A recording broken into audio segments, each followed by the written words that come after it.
Eu me chamo Laino. Eu, Letícia. Meu nome é Pablo. E nós estamos aqui para falar um pouco sobre o processo de projeto do MAX, que é o Museu da Experiência Sensorial, que a gente desenvolveu agora na disciplina de P3, no 5º período da Faculdade de Arquitetura da UFES. A proposta do MAX foi criar um museu que pudesse trazer obras que não necessitam primeiro de nenhum conhecimento prévio. A experiência, ela é o ponto forte do museu, porque os sentidos eles são inerentes aos seres humanos e qualquer pessoa pode entrar no museu e aproveitar as obras de arte porque elas não precisam de nenhum conhecimento prévio para ser entendidas. O tema do MAX foi escolhido primeiramente em função do contexto local. A gente pegou dados da Prefeitura Municipal de Aracaju que mostravam que os bairros em torno daquele terreno eram bairros que apresentam um baixo índice de escolaridade, baixa qualidade de vida. Então, como o Pablo já falou, acaba sendo um grupo social muito carente e sem o domínio da linguagem informal. Então, assim, a gente quis partir para uma coisa que fosse mais sensorial, que não precisasse de um ensinamento prévio, entendeu? Então a pessoa não precisa saber de artes, não precisa saber ler, não precisa saber escrever, ela só precisa poder se permitir, tocar, né? Se permitir viver as experiências. Então... Até porque a proposta é que as pessoas interajam com a obra. Ela não está ali só para visualizar, mas que ela participe também. Então é o toque, é o cheiro, a cor, o volume, a textura. Então, por isso que a gente trouxe esse tema para o nosso museu. O processo de concepção do MAX ele começa a se dar pelo estudo de quais ambientes seriam necessários dentro do museu, né? Então, a gente começa fazendo uma pesquisa de referências de museu de arte contemporâneos ou que tragam essa questão da experiência sensorial como um tema dentro do projeto. E aí a gente começa a separar quais ambientes que a gente considera necessários ou não dentro da nossa proposta, né? Que tem muita relação com o tema e também com essas referências que a gente vem buscando.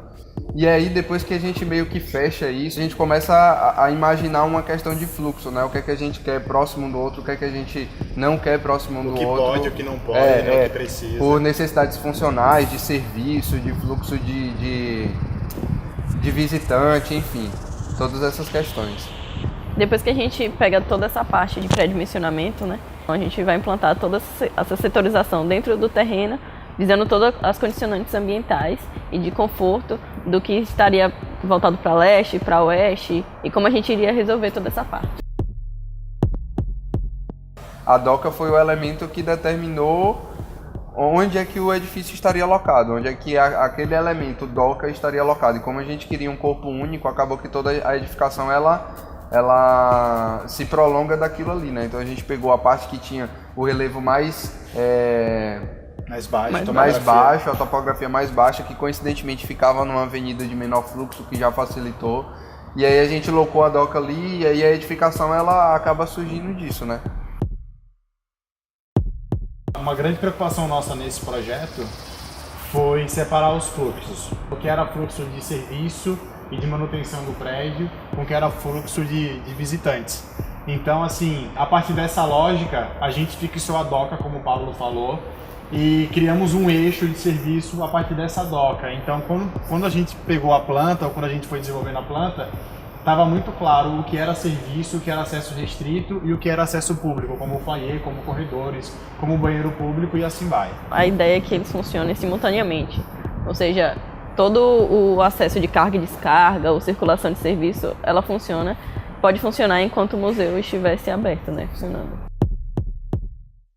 Uma segunda fase a gente foi tentar elevar as coisas, né? Dizer quanto de altura que tem esse elemento e tal.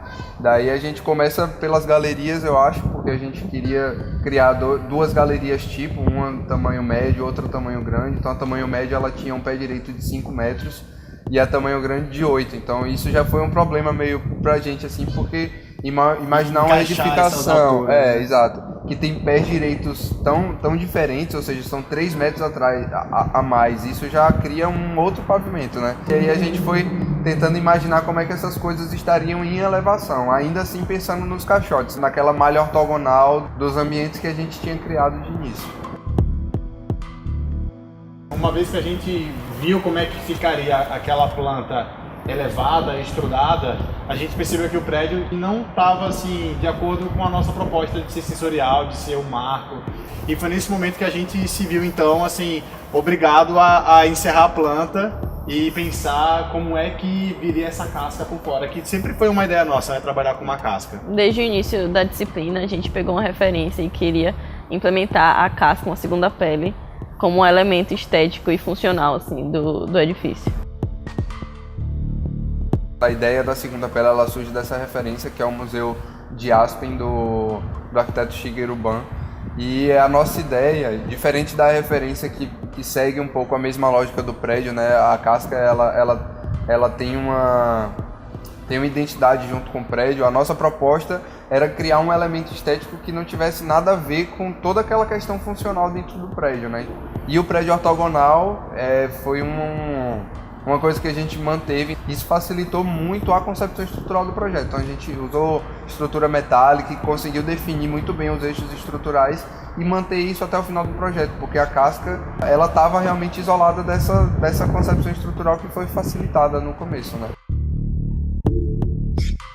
Uma vez que a gente conseguiu fechar o prédio, que foi um grande desafio e que era de fato, bora dizer assim, o produto principal da disciplina, a gente então veio tentar resolver o empraçamento, que nasceu a partir do prédio, né? Então assim, toda a forma da casca acabava criando linhas de forças, assim, linhas guias, que cruzando elas naquele terreno, a gente tinha uns espaços cheios, uns espaços vazios, e aí por cima dessas linhas que cruzavam saindo do prédio, a gente acabou também definindo alguns fluxos principais que a gente queria manter. Então, por exemplo, quem vem da Avenida Tiradentes e quer atravessar para frente, então a gente marcou isso no terreno.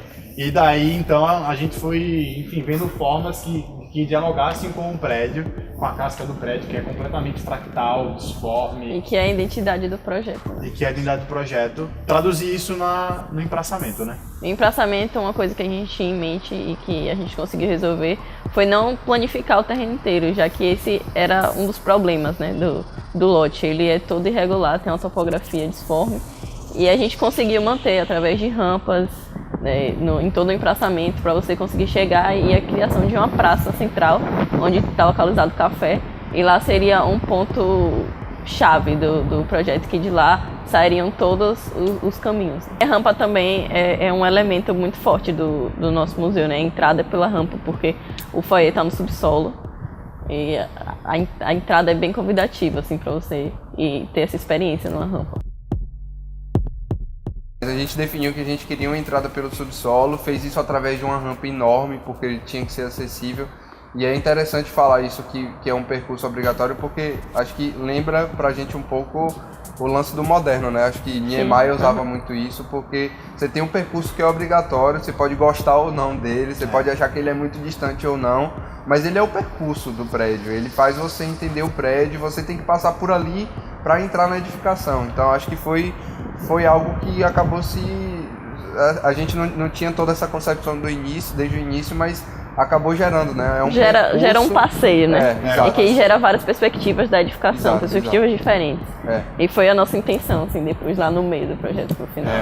E assim também, agora a gente, recapitulando o nosso processo, a gente consegue perceber que a questão do prédio, da forma do prédio surgir da função, parece muito com o processo da Bauhaus, né? Aquele processo racional da forma vir em função da função, né, do objeto. Então o nosso prédio sob a casca, ele é completamente um espelho da planta baixa, né? Ele está totalmente racional, funcional, do jeito que veio um problema e a gente resolveu. E aí eu acho que, em contraponto a essa racionalidade da Bauhaus, bora dizer, a gente vem com a questão que é o seguinte: espera aí, o prédio não está do jeito que a gente quer. A gente precisa dar um jeito nisso. Então, talvez isso já vem se assemelhando com um pensamento mais contemporâneo, que é plural, né? Você mistura vários processos ou várias referências, várias linguagens para chegar no seu resultado. Então, acho que a casca, assim como o Pablo falou do projeto de Aspen, que a gente trouxe como referência, ela reflete esse nosso momento contemporâneo de conceber o projeto, né? E que se assemelha a alguns projetos de Frank Gehry, né? A planta ela é bem funcional e aí tem toda aquela caça que envolve, que é bem louca.